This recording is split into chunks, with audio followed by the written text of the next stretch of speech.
जय जगन्नाथ दर्शक बंधु प्रिय दर्शक बंधु मनीष केउठारे भी रहुना कहीं किपरि रहुना कहीं बयस छोट अबा बड़ हेउना कहीं धनी अबा गरीब हेउना कहीं से सर्वदा ग्रह मानकर प्रभाव ही रही थाए एवं ग्रह माने ही निर्धारित करिथांती कि किपरि हेब मनीषर व्यक्तित्व ଓ ତାର ଆର୍ଥିକ ସ୍ଥିତି ପରିବାର ସ୍ୱାସ୍ଥ୍ୟ ସୁଖ ଓ ଶାନ୍ତି ଇତ୍ୟାଦି।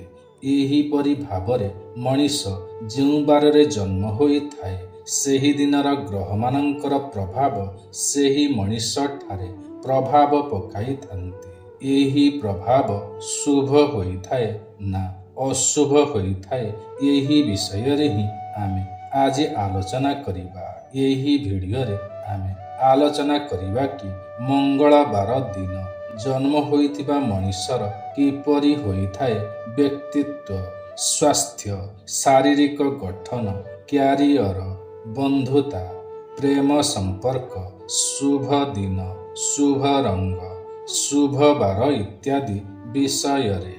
ଏଥିପାଇଁ ଆଜିର ଏହି ଭିଡ଼ିଓଟିକୁ ବଡ଼ ଧ୍ୟାନର ସହକାରେ ଶେଷ ପର୍ଯ୍ୟନ୍ତ ନିଶ୍ଚୟ ଦେଖନ୍ତୁ, କାହିଁକିନା ଭିଡ଼ିଓର ଶେଷରେ ଆମେ ଆପଣଙ୍କୁ ଜଣାଇବୁ କିଛି ଖାସ୍ କଥା। ତେବେ ସର୍ବପ୍ରଥମେ ଆମେ ଆଜି ଆଲୋଚନା କରିବା କି ମଙ୍ଗଳବାର ଦିନ ଜନ୍ମ ହୋଇଥିବା ବ୍ୟକ୍ତିର ବ୍ୟକ୍ତିତ୍ୱ ଓ ଶାରୀରିକ ଗଠନ ବିଷୟରେ। ମଙ୍ଗଳବାର ଦିନ ଜନ୍ମ ହୋଇଥିବା ବ୍ୟକ୍ତିଙ୍କ ଉପରେ ମଙ୍ଗଳ ଗ୍ରହଙ୍କର ବିଶେଷ ପ୍ରଭାବ ରହିଥାଏ। ଏମାନଙ୍କର କେଶ କୁଞ୍ଚି କୁଞ୍ଚିଆ ହୋଇଥାଏ, ଲମ୍ବା ବେକ ହୋଇଥାଏ ଓ ଚଉଡ଼ା କାନ୍ଧ ହୋଇଥାଏ। ଏମାନଙ୍କଠାରେ ଏକ ଅଦ୍ଭୁତ ପ୍ରକାରର ତେଜ ଭରି ରହିଥାଏ। ଏମାନଙ୍କର ମୁଖମଣ୍ଡଳରେ କୌଣସି ଏକ ପ୍ରକାରର ଚିହ୍ନ ବା ଦାଗ ରହିଥାଏ। ଏହି ଦିନ ଜନ୍ମ ହୋଇଥିବା ଲୋକମାନେ ଶ୍ୟାମଳ ବର୍ଣ୍ଣ କିମ୍ବା ଗୌରବର୍ଣ୍ଣର ହୋଇଥାନ୍ତି। ମଙ୍ଗଳ ଗ୍ରହଙ୍କର ପ୍ରଭାବ କାରଣରୁ ଏମାନେ ବହୁତ ସାହସୀ ହୋଇଥାନ୍ତି, କିନ୍ତୁ ଏମାନଙ୍କଠାରେ ଖୁବ୍ ଶୀଘ୍ର କ୍ରୋଧ ଆସିଯାଇଥାଏ। କିନ୍ତୁ ବାସ୍ତବରେ ଏମାନେ ହୃଦୟରୁ ବହୁତ କୋମଳ ଓ ନିର୍ମଳ ହୋଇଥାନ୍ତି। ଏମାନେ କାହାରି ଥଟ୍ଟା ପରିହାସକୁ ସହଜରେ ସହ୍ୟ କରିପାରନ୍ତି ନାହିଁ। ଖାସ୍ କରି ଏହି ମଙ୍ଗଳବାର ଦିନ ଜନ୍ମ ହୋଇଥିବା ମଣିଷ ସ୍ୱଭାବରୁ ଉଗ୍ର ଓ ଚଞ୍ଚଳ ହୋଇଥାନ୍ତି। ଏମାନଙ୍କଠାରେ ସର୍ବଦା ଆଗକୁ ଆହୁରି ଆଗକୁ ଅଗ୍ରଗତି ହେବାର ଇଚ୍ଛା ଭରି ରହିଥାଏ।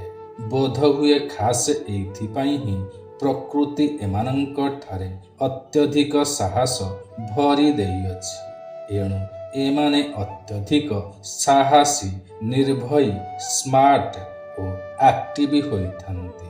ଏମାନଙ୍କଠାରେ ତିନୋଟି ପ୍ରକାରର ବିଶେଷ ଗୁଣ ରହିଥାଏ, ଯଥା ଏମାନଙ୍କୁ ରାଜକୀୟ ଶୈଳୀରେ ବଞ୍ଚିବା ପ୍ରିୟ ହୋଇଥାଏ।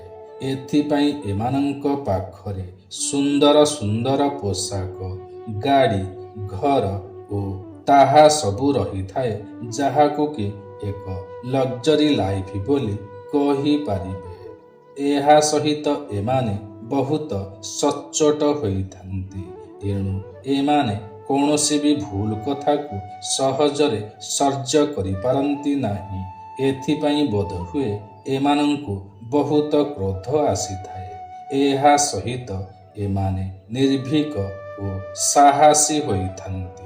ଏଥିପାଇଁ ଏମାନେ ରୋମାଞ୍ଚକ ଖେଳ ଖେଳିବାକୁ ପସନ୍ଦ କରିଥାନ୍ତି। ଏବେ ଆସନ୍ତୁ ଆଲୋଚନା କରିବା କ୍ୟାରିୟର ବିଷୟରେ। ଏହି ଲୋକମାନଙ୍କଠାରେ ନିଷ୍ପତ୍ତି ନେବାର ବହୁତ ଭଲ ଗୁଣ ରହିଥାଏ ଏବଂ ଏମାନେ ଅତି ସହଜରେ ବଡ଼ ବଡ଼ ଶୀର୍ଷରେ ପହଞ୍ଚି ପାରିଥାନ୍ତି। ଏମାନେ ଅଧିକ ବୁଦ୍ଧିମାନ ହେବା ସହିତ ଅତି ଆକର୍ଷକ ବ୍ୟକ୍ତିତ୍ୱର ମଧ୍ୟ ହୋଇଥାନ୍ତି ଓ ଏମାନେ ଅତି ବିଚକ୍ଷଣ ମଧ୍ୟ ହୋଇଥାନ୍ତି। ଏଥିପାଇଁ ଏମାନେ ଦାୟିତ୍ୱର ସହକାରେ ସବୁ କାର୍ଯ୍ୟ କରି ସଫଳ ମଧ୍ୟ ହୋଇପାରନ୍ତି। ମଙ୍ଗଳବାର ଦିନ ଜନ୍ମ ହୋଇଥିବା ଲୋକମାନେ ନିଜର ରୋଜଗାର କ୍ଷେତ୍ରରେ ଶାରୀରିକ ଭାବରେ, ଜ୍ଞାନ ଓ କୌଶଳ ଭାବରେ ଅବା ଯନ୍ତ୍ରପାତି କାର୍ଯ୍ୟରେ ଏମାନେ ସଫଳ ହୋଇଥାନ୍ତି ଓ ଅତି ଶୀଘ୍ର ଶିଖି ଯାଇ ପାରିଥାନ୍ତି ଏବଂ ସମସ୍ତ କାର୍ଯ୍ୟ ମନ ଲଗାଇକି ହିଁ କରିଥାନ୍ତି। ଯେଉଁମାନଙ୍କର ଜନ୍ମ ମଙ୍ଗଳବାର ଦିନ ହୋଇଥାଏ ଏମାନେ ନିଜର କ୍ୟାରିୟର ନେତା ଭାବରେ ପୋଲିସ, ସେନା, ଖେଳାଳି, କାର ମେକାନିକ, କାର ରେସିଂ, ଗାଡ଼ି ଉତ୍ପାଦନ ଆଦିରେ ଏମାନେ ଅଧିକ ନାମ ଅର୍ଜନ କରିଥାନ୍ତି।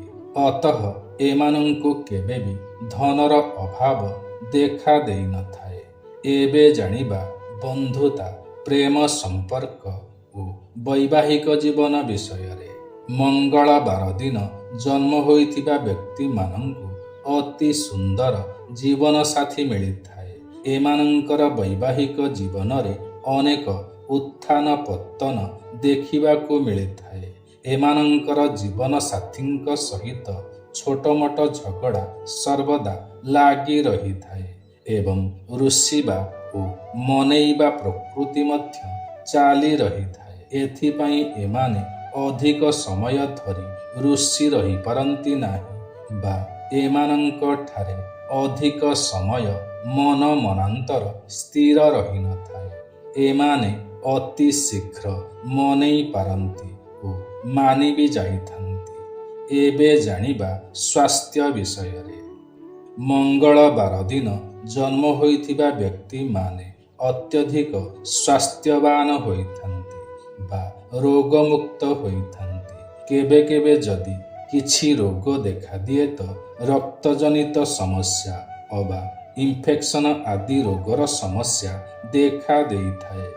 ଏହା ବ୍ୟତୀତ ଏମାନଙ୍କ ଠାରେ ଅନ୍ୟମାନଙ୍କ ଅପେକ୍ଷା ଅଧିକ କ୍ଷତ କିମ୍ବା ଦୁର୍ଘଟଣାର ଚିହ୍ନ ଦେଖା ଦେଇଥାଏ। ଏବେ ଜାଣିବା କିଛି ଖାସ କଥା। ମଙ୍ଗଳବାର ଦିନ ଜନ୍ମ ହୋଇଥିବା ବ୍ୟକ୍ତିମାନେ ଅତ୍ୟଧିକ ଜିଦଖୋର ହୋଇଥାନ୍ତି ଏବଂ ଅତି ଶୀଘ୍ର ଏମାନଙ୍କୁ କ୍ରୋଧ ଆସିଯାଇଥାଏ।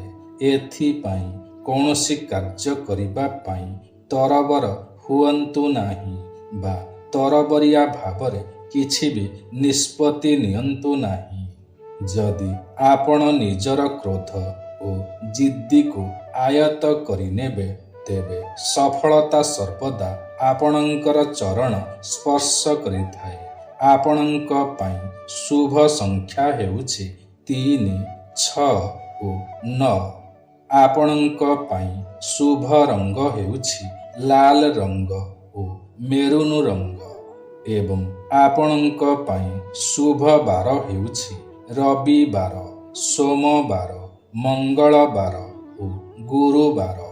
ତେବେ ପ୍ରିୟ ଦର୍ଶକ ବନ୍ଧୁ, ଆପଣମାନେ ଜାଣିଲେ ଯେ ମଙ୍ଗଳବାର ଦିନ ଜନ୍ମ ହୋଇଥିବା ବ୍ୟକ୍ତିମାନଙ୍କର ବ୍ୟକ୍ତିତ୍ୱ ବିଷୟରେ। ତେବେ ଆଜିର ଏହି କାର୍ଯ୍ୟକ୍ରମଟି ଆପଣଙ୍କୁ କିପରି ଲାଗିଲା ନିଶ୍ଚୟ କମେଣ୍ଟ କରି ଜଣାଇବେ। ଯଦି ଆପଣଙ୍କୁ ଆଜିର ଏହି କାର୍ଯ୍ୟକ୍ରମଟି ପସନ୍ଦ ଆସିଥାଏ ତେବେ ଗୋଟିଏ ଲାଇକ୍ ନିଶ୍ଚୟ କରିବେ।